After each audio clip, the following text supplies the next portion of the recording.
Colorado Territory, May 1872. The wind rolled across the high plains like the breath of something ancient, dry, relentless, without Two mercy. months, bread every Dust coiled morning, through the road's sleep in the cracks south and hut, clung to the keep tired away fence from my lines, daughter. their wood bleached and splintered by years of sun. A freight wagon rattled to a stop, its wheels coughing grit. From the step came Clara, canvas satchel in hand, boots cracked from the miles behind her. She carried nothing but flour dust on her sleeves and the straightness of her back. Ahead lay Thomas's ranch, quiet, weathered, waiting. She had come west for work and for silence. Clara Evans had come a long way from Kansas, farther still, from the life she once thought unshakable. Born the daughter of a preacher, she had grown up with scripture pressed into her memory as firmly as hymns into old pewwood. Verses had once been her armor, her compass, her comfort. But faith like soil left too long without rain can crack and turn brittle. One winter of loss had broken more than her belief in providence. It had broken the future she was told was hers. Now she carried only what fit into a canvas satchel, a rolling pin smoothed by her mother's hands, a few scraps of flour wrapped in cloth, and the determination to earn her way without questions or pity. Secrets lingered in the weight behind her eyes, but she had sworn they would not follow her into this new country. Colorado's West offered anonymity, a place where no one knew her name or her failures, only the bread she would pull from the fire each dawn. She had not come seeking forgiveness nor the return of faith. She had come for work, for survival, and perhaps, though she would not admit it, for the chance to begin again with nothing but her own hands. Thomas Hayes met Clara with the caution of a man who had weathered too many storms. Hat, low voice, even he looked her over once, from boots to brow, before laying down the terms. 2 months, he said. Bread every morning for the hands, extra for the Saturday market. That's the work. There was no welcome in his tone, only the hard plainness of a contract. Clara kept her chin steady. I'm here for the job, not to trouble anyone's life. He nodded once, but his eyes stayed sharp. You'll sleep in the shed by the south fence. Small stove, one cot. Keep to yourself. Then came the warning, spoken flat, like stone dropped in still water, and stay away from my daughter. Clara raised an eyebrow but said nothing. Thomas added quietly, Annie hasn't spoken since her mother passed. It isn't your concern. So the agreement was struck not with signatures, but with silence. Bread for wages, distance for peace. Clara accepted, not realizing the very rules meant to keep their lives apart would soon pull them together. The shed Thomas pointed her toward was weathered gray, its boards scarred by years of wind and cattle dust. Yet when Clara stepped inside, she found it cleaner than expected. One narrow cot against the wall, a small stove tucked beneath the window, and just enough space to move. A lantern hung from a nail, its glass smudged but serviceable. She set her satchel down the canvas, worn soft by miles of travel, and laid out her few possessions. A pouch of flour wrapped in oilcloth, a tin of salt, and her mother's rolling pin smoothed by decades of steady hands and whispered prayers that more than anything made the place hers. Striking a match, Clara lit the lantern and opened the stove's iron door. The smell of ash lingered, sharp but promising. She drew a slow breath. This little room was no home, but it was enough. Tomorrow before dawn, bread would rise here, and with it perhaps a new beginning. Before dawn had even touched the horizon, Clara was awake, her fingers stiff with cold split kindling, and coaxed the stove alive until the first ribbons of smoke rose into the gray morning. She worked the dough with practiced rhythm, fold press, roll her arms dusted white with flour, her breath steady despite the early hour. By sunrise, the air around the ranch carried a new scent, warm and yeasty, drifting past the barn and toward the corrals where the horses shifted restlessly. One by one, she lifted the golden loaves from the oven, setting them in a neat row on the table. The crust cracked softly beneath her touch, promising sustenance enough for the ranch hands and more to spare. As she wiped her hands clean on her apron, a flicker of movement caught her eye. At the far edge of the barn stood a child, small blonde hair tangled by the wind, clutching a ragged doll. Annie. She did not speak, did not step closer. She only watched. Clara pretended not to notice, but tore off a smaller loaf, wrapped it in a faded square of cloth, and set it carefully on the porch rail. When she looked again, the child was gone. Only the wrapped bread remained, waiting a quiet offering against the morning light. That evening, when the day's heat had faded into violet dusk, Thomas returned from the corrals. He stepped inside the shed where Clara's bread still rested in a woven basket. Without a word, he reached for a roll, broke it in half, and tasted. The crust crackled, the center soft warm, even after hours. He chewed slowly, then gave a single nod. "Not bad," he said at last, voice steady. His eyes lifted to hers, the same cool gray as the evening sky. "You'll keep to the work. But remember what I told you, bake sell, and nothing more. The rest stays mine." It wasn't a warning spoken harshly, only a boundary drawn firm. Clara inclined her head. "I remember." When he left, she stepped outside to breathe in the night air. On the porch rail, the cloth she had wrapped around the child's loaf was gone. In its place lay a single white flower, its petals trembling in the wind. No words, no thanks, just a whisper of gratitude left behind in silence. By the second week, Clara had done more than light the shed stove. She had rebuilt the old Firestone oven herself. Gathering river stones from the creek bed, she stacked them into a dome, sealing the cracks with clay and ash until the structure held heat like a living heart. Each dawn, before the roosters stirred, the oven glowed faintly against the fading stars, waiting for her hands. Her rhythm was steady, almost prayerful measure mix need. Dust from the flour rose into the pale morning light, catching in her hair, softening the edges of her worn face. By sunrise, rows of loaves cooled on rough-hewn boards, 8 for the ranch hands, 2 for the Saturday market. And always one more. That last round loaf she never mentioned. Wrapped in a square of faded cloth still warm from the stone, it was carried quietly beyond the barn and left at the base of the cottonwood swing. No note, no name, no claim, only bread plain and honest waiting to be found. It was her silent offering, unseen, unasked, for yet as constant as the fire she had built to hold. Each morning, when the ranch yard was still quiet and the men not yet stirring, Clara carried a small round loaf apart from the rest. She wrapped it in a faded floral cloth and walked to the cottonwood tree behind the barn. Its swing, weathered by sun and wind, creaked gently when the breeze passed, though Annie often sat there silent, doll limp in her lap.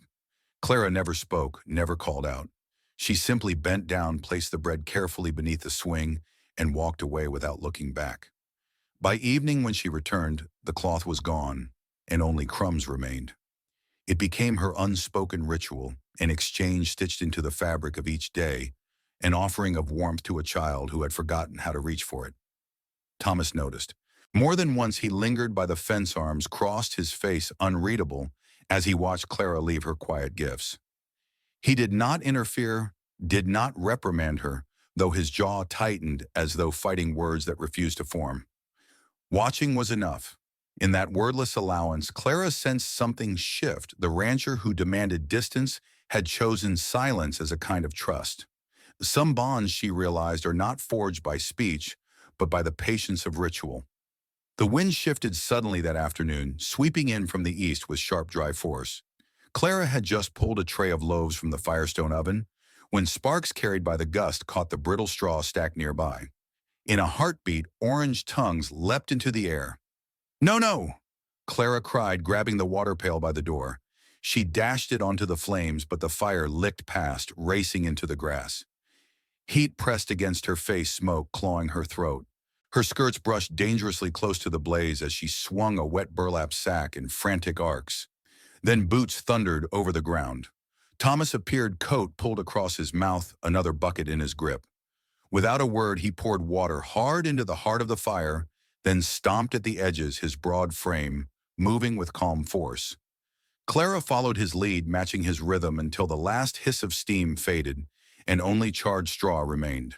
She dropped to her knees, coughing. The skin of her right palm was raw red from the heat. Thomas crouched beside her, catching her wrist with unexpected gentleness. "Let me see," he said, voice steady but low. "It's nothing," she winced, pulling back. "Let me see." His tone left no room for refusal. From his coat pocket, he drew a small tin of salve, carried since the hard winter. With careful fingers, he spread the cool balm across her palm, working up to her wrist. Clara's breath caught not from pain, but from the tenderness of a man who spoke little, yet said everything in the act. "You didn't have to," she whispered. His eyes met hers steady. Neither did you. For a moment firelight glowed, not from the ashes, but from something unspoken between them. The yard still smelled faintly of smoke, but the fire had left nothing more than a blackened patch of earth. By evening, Clara had returned to her rhythm sleeves, rolled hands deep in flour. Thomas moved nearby, mending fence posts and stacking fresh kindling with his usual quiet precision. No words were exchanged, yet neither worked alone. Each movement echoed the memory of the fire they had fought side by side, a silent acknowledgement that survival was sometimes a partnership. Clara's hand, bandaged with a strip of linen, throbbed as she kneaded the dough, but she did not falter. She set aside the baskets for the ranch hands, prepared the extra loaves for the market, and wrapped one small round in its faded square of floral cloth. At twilight, she placed it beneath the cottonwood swing, the same ritual she had begun days earlier. The child had not spoken, had not reached for her, but Clara still left the gift. When the last light sank and the horizon turned copper, Thomas passed her shed on his way to the barn. He paused briefly, hat low, as though to make certain everything was as it should be, then continued without comment, his shadow stretching long against the dying sun. The next morning, before the rooster crowed, Clara stepped outside to find the cloth folded neatly on the porch rail. The bread was gone. The ritual lived on. Trust, fragile but steady, had taken root like a seed beneath the ashes. The morning air smelled of yeast and wood smoke. Clara's hands moved in steady rhythm, folding and pressing dough across the floured board. She had grown used to the quiet presence near the swing, but this time when she glanced up, Annie was no longer in the distance. The little girl stood only a few steps away, doll tucked under one arm, bare feet dusted with earth. Her blue eyes held a wary curiosity, fragile but unafraid. Clara slowed her movements, careful not to startle her. "Would you like to help?" she asked softly, though she expected no answer.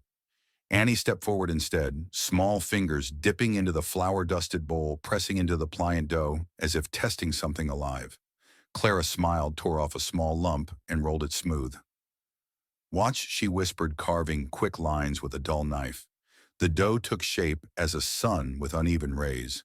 She passed the knife to Annie. The child hesitated, tongue caught in the corner of her mouth, then scratched out 4 legs, a long neck, a tail. Clara studied it with gentle patience.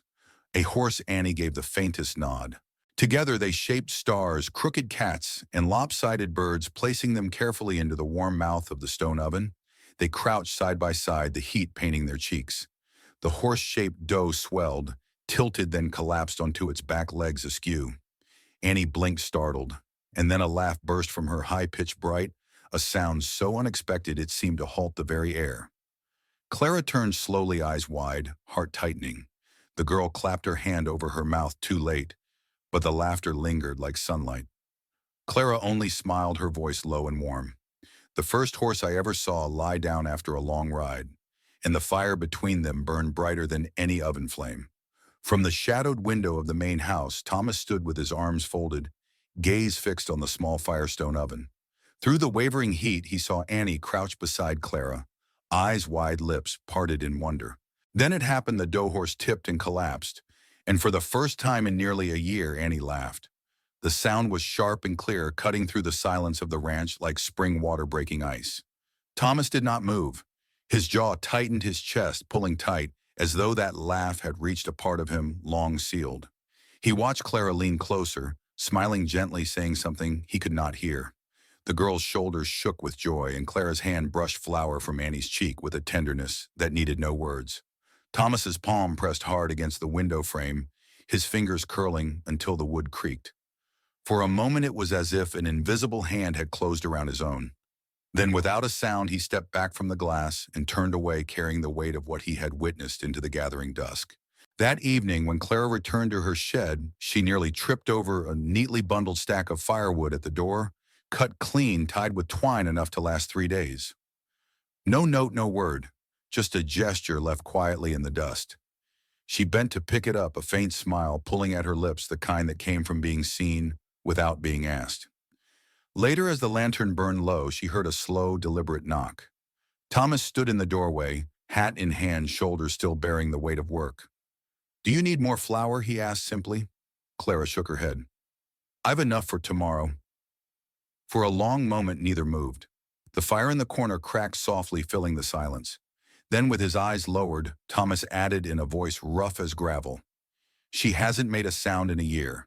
He paused as if the words themselves were hard to release. Not one. Clara said nothing, only listened. His gaze lifted steady now. "Maybe it's because you didn't ask her to. You just let her be." And she laughed. The truth of it hung between them, plain and unpolished. Clara felt her chest tighten, not with sorrow, but with the fragile weight of hope. Thomas tipped his hat, stepping back into the dark, leaving behind silence that for the first time did not feel empty at all. Inside the shed, flowers still dusted Clara's apron when Thomas lingered in the doorway longer than usual. His question was quiet, almost hesitant. "Where'd you learn to bake like that?" Clara glanced down at her hands, white with the ghost of kneaded dough. "My mother," she said softly. "Every Sunday, before the service, we made bread together. She used to say a good loaf could bring a man to tears if you let it sit too long." Her voice carried the faint ache of memory, but also pride. Thomas shifted his broad frame, filling the narrow door. "Is that why you left Kansas?" The words weren't an accusation, just curiosity spoken carefully, as if he feared pressing too hard. Clara met his eyes for a breath, then looked away. "I didn't run," she answered evenly. "I just needed a place where I could breathe again, a place where my past couldn't follow every step." Something flickered in Thomas's expression, the rough edges softening. For a moment, the stoic rancher seemed less carved from stone and more like a man who understood what it meant to carry silence as a burden. He tipped his hat in a gesture that felt almost like respect. "Good night," he said quietly, his voice low but gentler than she had ever heard it. Then he turned and walked back into the dusk. Clara stood in the doorway a moment longer, the smell of bread still clinging to her skin, and realized the air truly felt lighter, as if the ranch itself had given her room to breathe. By the second week, whispers began to ride the wind down into town. At the general store, between sacks of flour and bolts of calico, tongues wagged about the strange woman living by the Hayes Ranch. Some said she was a preacher's daughter gone astray. Others claimed she was a runaway wife. A few lowered their voices and wondered why a widower with a silent child would keep a woman so close to his land without kinship or church vows. Grace Clara, to some who dared to ask, heard none of it, but Thomas did. So did his ranch hands, who cast quick glances when she passed with baskets bound for the Saturday market. Curiosity turned to suspicion, and suspicion to rumor. And rumor, as it often does, grew teeth. In the back corner of the blacksmith's forge, a man named Willie Grant heard it all. Big-shouldered, quick-tempered, with soot caked under his nails, Willie had once asked Clara to marry him twice. She had said no both times, then vanished east without explanation. To him, rejection festered like a coal left smoldering. So when he heard she was back, not in Kansas, but here in Colorado, baking bread under another man's roof, he spat into the dust and made up his mind. With rage on his breath and jealousy burning hotter than his forge, Willie saddled up. He would ride to Hayes Ranch and demand answers. The sun hung low, casting long shadows across the yard, when Willie Grant rode in like a storm. Dust trailed behind his horse boots, hitting the earth with a thud of pent-up fury. Clara was just lifting the last loaves from the Firestone oven, her hands steady despite the heat, when his voice split the quiet. "So this is where you've been hiding," he sneered, eyes wild.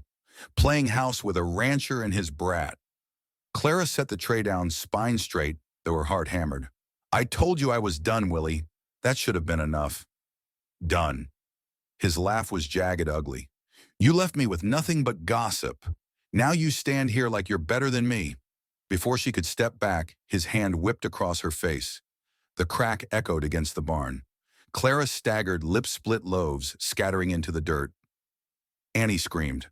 Thomas was there in an instant, fury unchained. His fist landed square against Willie's jaw, sending him reeling into the dust. They grappled, boots kicking up grit, until Willie's hand closed around the handle of the chopping axe by the woodpile. His eyes burned with a savage promise. "Don't," Clara cried, throwing herself forward. She stood between them, arms, outstretched hair, loose blood bright on her mouth. For one frozen second, silence held. Then Thomas moved, swift and sure. He wrenched the axe from Willie's grasp, slamming him hard into the ground. His voice was low but lethal. "Get off my land. Come back and you won't walk away." Breathing ragged, Willie spat into the dirt, rage simmering, but fear finally breaking through. He stumbled to his horse and rode off, leaving only dust blood and the echo of Annie's sobs behind. Willie staggered back to his horse, bloodied and beaten, rage still simmering in his eyes. Thomas stood tall in the yard's shoulders, squared voice low, but sharp as a blade. "If you set foot on this land again, Willie, you won't leave it. No threats, no shouting, just the kind of finality that left no room for argument." The silence that followed was heavier than the fight itself. The dust settled slowly, drifting in the late light as Willie hauled himself onto the saddle and rode off, muttering curses swallowed by the wind. Thomas turned, chest still heaving, and his eyes found Clara. For a moment, neither spoke. Her lip bled, her breath came ragged, yet she held herself steady. Annie clung tight to Clara's skirt, bearing her face, her small body trembling. The yard was utterly still, no hammering from the barn, no call from the fields, just the sound of their breathing in the aftermath. Between Thomas and Clara passed a wordless exchange, pain, gratitude, and a fragile trust forged in fire and silence. The fight had ended, but the marks it left clung stubbornly. In the quiet after dusk, Thomas sat on a wooden stool outside the shed, shirt stripped away, shoulder bruised and temple split. The air smelled faintly of ash and iron. Clara knelt beside him, a basin of water at her feet, a strip of cloth soaking in her hand. Neither spoke. The silence between them was not heavy, not awkward. It was reverent, like the hush that lingers after the last hymn fades in a chapel. Her hand trembled once, but steadied as she pressed the warm cloth to the cut along his brow. He did not flinch. Instead, he let out a long breath, his gaze fixed somewhere beyond the horizon, steady as stone, yet softened by fatigue. Clara rinsed the cloth, wrung it gently, then moved to his shoulder where the skin was raw and reddened. She worked with quiet precision, each touch careful, almost prayerful. The world around them had narrowed to the sound of water dripping back into the basin, the crackle of grass beneath their boots, and the rhythm of their breathing. "You should have let me finish it," Thomas muttered at last, voice gravel low. Clara shook her head, not lifting her eyes. "You did finish it. You're here. That's enough." He studied her a moment, lips pressed tight as if arguing would only scatter the fragile peace between them. When she leaned back, her sleeve was damp, her cheeks faintly flushed. Annie hovered in the doorway, small eyes wide, her doll pressed to her chest. Clara reached for Thomas's hand without thinking, steadying him as he shifted on the stool. For a fleeting heartbeat, it was not a rancher and a hired woman, but two souls bound by a storm they hadn't asked for, finding comfort. Not in words, but in the simple warmth of staying. The night had settled soft around the ranch lantern, light glowing low in the shed. Thomas sat just outside the door, his shoulder bandaged, his presence steady as stone. Inside, Clara folded a quilt over the cot, her movements careful, still carrying the echo of the fight in her chest. Annie lingered in the corner, her doll clutched tight, eyes wide and uncertain. Then it happened, quiet as a breath but sharp enough to cut through a year of silence. Annie shuffled forward, bare feet whispering across the floorboards. She reached for Clara's hand, tiny fingers slipping into the flour-stained palm. Clara froze, breath-caught eyes lowering to meet the child's fragile gaze. "Mama," Bake Annie whispered. The two words were soft, broken by hesitation, but they filled the room like a hymn long forgotten. Clara's lips parted, her heart thundering. Tears welled hot as she bent low, wrapping Annie into her arms. The girl pressed her face against Clara's apron, clutching tight as if she had always belonged there. Thomas, still seated outside, heard it. His jaw tightened, eyes glistening as he stared into the dim night. He did not intrude, did not speak. The moment belonged to them. No papers were signed, no vows exchanged, just a small hand in Clara's and two fragile words that named what all three of them already knew: they were a family now. The oil lamp flickered softly in the corner of the shed, its glow wrapping the room in a circle of warmth.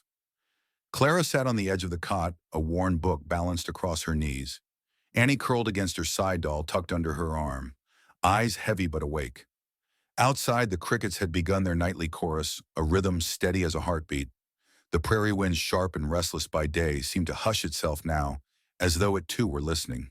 Clara turned a page, her voice low and steady as she read tales of forests and girls who found their way home. The words carried a cadence that soothed more than entertained, each syllable laying bricks in a foundation Annie had never known safety. Annie's breaths slowed, her lashes falling like shutters over windows finally at peace. For the first time since Clara arrived, the child slept without flinching, without whimpers or midnight sobs. Thomas stood just beyond the doorway, his shadow long in the lamplight. He did not step inside, only leaned on the frame, watching mother and child find their rhythm together. He listened to Clara's voice, soft, unhurried, as if she believed in the story herself, and felt something stir in the silence. When the final line was spoken, Clara bent and brushed a curl from Annie's forehead. "Good night, sweetheart," she whispered. The child sighed, content, her small chest rising and falling in the hush of new belonging. And outside, the prairie answered with stillness, as if nature itself had agreed a home had been formed here. The morning light slanted pale through the shed window when Clara heard a soft knock. She turned, Flower still clinging to her hands, and found Thomas standing in the doorway. His shirt was clean, his hair combed back with awkward effort, his hat held at his side. He looked almost uneasy, as though what he carried mattered more than words could hold. "I brought something," he said simply. From his coat pocket he drew a small bundle wrapped in plain cloth, tied with a frayed string. He placed it in Clara's palms without explanation. She unknotted the tie, peeled the fabric back, and stilled. A silver ring lay inside, old yet enduring its surface, engraved with faint vines and a sunburst worn by time. "It was my mother's," Thomas said, voice rough, as though he had rehearsed the line and still found it difficult. "She wore it until the day she passed. Told me no woman should live without something she can call her own." Clara's throat tightened. The ring was modest, a little tarnished, but it gleamed as if it had been waiting. She lifted her eyes to his searching. "Thomas, He shook his head, gaze steady, though his jaw was taut. "I don't have speeches, no poetry. I'm no man for promises I can't keep. But I wanted you to have this. Something that lasts. Something worth holding on to." The silence stretched between them, not heavy but alive. Clara slid the ring onto her finger. It fit loosely, yet it rested as though it belonged. She reached for his hand, their fingers threading together without hesitation. "You didn't ask a question," she whispered, a tremor in her smile. "I don't need to," he answered. "No kneeling, no altar, no grand words. Just a silver ring, two scarred hands, and a vow, unspoken but sure." The ring settled on Clara's finger, loose but certain, as though it had been waiting for her all along. She looked at it then, at Thomas, her lips trembling on the edge of a smile. He did not speak further, did not press. Instead, he held out his hand palm, steady, calloused, waiting. Clara placed her hand in his, and their fingers laced together naturally, as if they had always known how. The silence that followed was not empty. It was full of everything unspoken, everything both had carried alone for too long. In that clasp of hands was an unvoiced vow, a choice made without ceremony, a covenant written in quiet strength rather than parchment. Her eyes glistened. His gaze softened. He leaned forward, not to claim her lips, but to press a slow kiss to her forehead. It was reverent, like a blessing, tender as a prayer. Clara closed her eyes and let it rest there, a seal not of possession, but of promise. Outside, the prairie wind stirred. Grass bent in waves across the field, whispering its witness, rustling, as if to say it had seen too many good things die in silence, and here at last something had chosen to live. The sound filled the space the way church bells might have in another life. Clara's breath caught, but she did not pull away. Instead, she whispered into the stillness, "Yes." It was not loud nor needed to be. Her tears came quietly warm against the cool air, as Thomas's hand tightened around hers in answer. They stood like that for a long time, two figures outlined against the doorway of a weathered ranch, bound not by spectacle, but by the calm certainty of staying. And when they finally stepped apart, nothing felt uncertain anymore. The vow was made in silence, and it was enough. The wedding came quietly on a Tuesday morning, without fanfare, without music, just the steady hum of life returning after fire. The meadow behind Thomas's ranch had been charred weeks earlier. In a flash blaze, the soil blackened, the grasses stripped bare. Yet now, stubborn daisies pushed through the ash, their white petals scattered like little survivors against the scarred earth. Clara stood among them, clothed in a dress that had once belonged to Thomas's mother. The seams had been restitched by her own hand, the hem mended with lace salvaged from an old pillowcase. Her hair was braided down her back, ribbon tied neatly at the end, simple but certain. Thomas waited beside her boots, worn collar, imperfect, but shoulders squared with quiet resolve. He had shaved that morning, the silver ring glinting faintly in his hand, a piece of his mother's legacy, now hers. Annie walked ahead of them, a child's white dress rumpled, but radiant. In her small arms, she cradled a loaf of bread, shaped like a crooked heart, baked with Clara's guidance the night before. She carried it with the care of a holy relic, the symbol of their new beginning. There was no preacher, no grand speech, only hands clasped and vows spoken in silence. The daisies nodded in the breeze as if to bless them, and the meadow reborn from ash bore witness love like fire could destroy, but it could also make room for life again. The meadow filled slowly, first with a few neighbors, then with more shopkeepers, ranch hands, the widowed schoolteacher, in her blue shawl, even the mayor and his wife. They had come not for spectacle, but out of something quieter, curiosity, perhaps even respect. At first, whispers stirred among them about the preacher's daughter from Kansas, about a widower's ranch, about the odd pairing of grief and bread. Yet as Clara stood beside Thomas, Annie holding her crooked heart-shaped loaf, the murmurs fell away. It was not lace or sermons that held the gathering still. It was the sight of a woman once dismissed, now radiant in a mended dress, and a man once silent, now steady as stone at her side. The ring slipped onto her finger, gleamed softly in the morning light, not as ornament, but as witness. No one spoke of Willie Grant that day, though his shadow lingered in memory. Instead, the town carried another story, how Thomas had fought like a storm for the baker who asked for nothing. How he bled for her, but never demanded her stay, only offered fire bread and his mother's ring. By the time Clara whispered her yes, the air itself seemed hushed, reverent. The people who once doubted now found their eyes soften, their silence reshaped into something like blessing. Later, mothers would tell daughters about the rancher who swung fists for love, and the baker who healed a house with flour and care. A tale not of scandal, but of strength. There were no hymns, no preacher's voice to declare what was already written in their hearts. Thomas took Clara's hands in his weathered palms, meeting flour-dusted fingers, steady and sure. No speeches followed, no grand promises, only the silence of two people choosing, without hesitation, to stand side by side. Annie stepped forward, small feet pattering on the meadow grass. In her arms, she carried the crooked heart-shaped loaf baked the night before, with laughter and uneven edges. With both hands, she lifted it carefully, placing it between them like a sacred offering. Then she reached higher still, tiny fingers, stretching to press their clasped hands together over the bread. The gesture bound them tighter than any vow. Thomas's breath caught Clara's lips, trembled, and Annie's face shone with the unfiltered joy only a child can give. For a moment the world seemed to pause, the daisies leaning in the breeze, the sun brushing gold over their shoulders. No music played yet. The wind through the trees hummed its own hymn. 3 hands, 1 loaf, 1 heartbeat shared. In that silence a family was formed, not claimed, not commanded, but chosen. And the meadow once scarred by fire now bore witness to love reborn. A year later, the Hayes Ranch carried a new sound, children's voices hesitant but alive. Where the old cattle shed once leaned in ruin, a whitewashed building now stood, its wide windows glowing with morning sun. Above the door, a hand-carved sign read "Bread Camp." Inside, flour drifted through the air like snow in sunlight, sparkling as it fell across low tables and sturdy benches built for small hands and restless feet.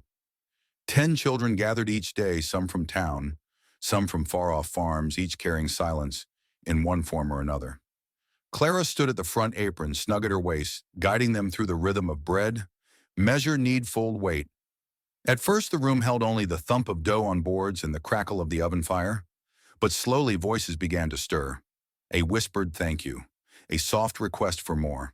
Annie, now the boldest among them, led with clear words and laughter, showing the others how to shape both loaves and language. What began as survival had become a sanctuary, bread rising, silence breaking, lives mending. By autumn, Annie had become the brightest star in the bread camp. Where once her voice had been bound by silence, now it carried steady through the room. She read aloud during story hour, tracing each word with her finger across worn pages, her little voice clear, sure, and proud. The younger children leaned close, listening as if the sound itself might steady their own attempts.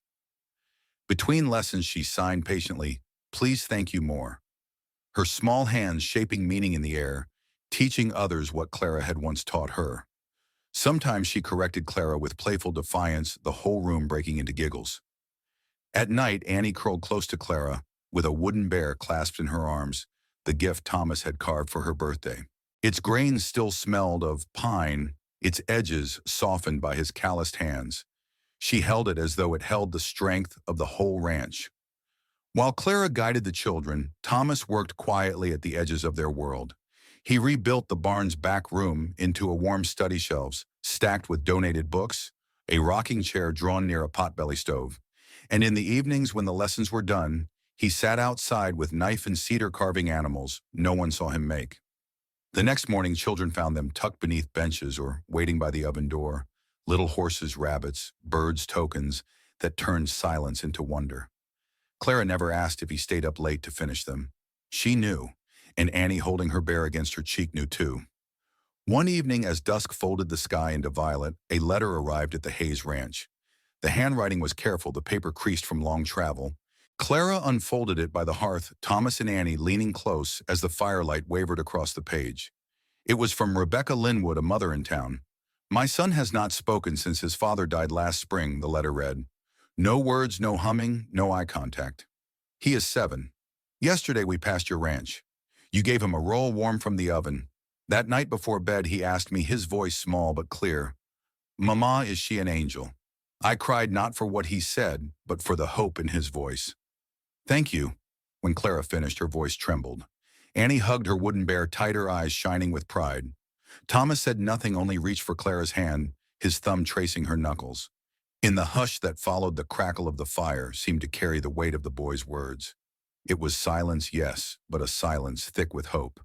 The fire burned low, throwing soft gold across the walls as silence wrapped the cabin. Clara leaned against Thomas's shoulder, Annie already drifting in sleep beside her wooden bear. For a long time, Thomas simply stared into the flames, his jaw-set eyes shadowed with thoughts he rarely let out. Finally, his voice broke the hush, quiet almost as if he were speaking only to himself. "I hired you to bake bread," he said slowly, "but you baked my soul back to life." Clara's breath caught. No sermons, no poetry, just those plain words, heavy as stone and tender as prayer. She turned, searching his face, but Thomas kept his eyes on the fire, as though afraid the truth might scatter if he looked too long. Without answering, Clara slid her hand into his. Her fingers closed over his rough palm, steady and sure. No vows were spoken, no promises carved, but in that simple clasp, the wound of years found its mending. Healing, they both realized, did not need many words. What had once been a shed for flour and fire was no longer a place of labor. Alone, it had become a home. The walls, once bare, now breathed warmth from a steady hearth. Where sorrow used to cling, laughter and quiet voices left no space for grief to root. The air carried the soft hum of rising dough, the patient rhythm of life unfolding without haste. Outside, the wind still wandered the plains, but inside, love had claimed its ground. The flame in the stove murmured steadily, and the slow swelling of bread mirrored the truth that healing, like yeast, grows strongest when tended gently. Love out here on the frontier was never forged in grand declarations or thunderous vows. It rose instead the way dough swells by the warmth of fire, quiet, patient, almost invisible until it could no longer be ignored. For Thomas, Clara, and little Annie, a shed once meant for labor turned into a sanctuary, because two people chose every day to stay, to keep the fire lit, to shape the small gestures that slowly stitched a family together. It was not the absence of hardship that defined them, but the decision to keep going through it, to share bread, to mend wounds, to carve wooden toys, to place one hand over another. That rhythm of devotion, steady as the rising of loaves, was their answer to grief and loneliness. And so, dear listener, if this story stirred you, remember the West was a place where bullets might miss, but hearts rarely did, where a man's silence could speak louder than any sermon, and a woman's kindness could rebuild a home from ashes. Stay with us on this trail, because out beyond the dust and wind, More stories wait, each one proof that love, like bread by the fire, is meant to rise again.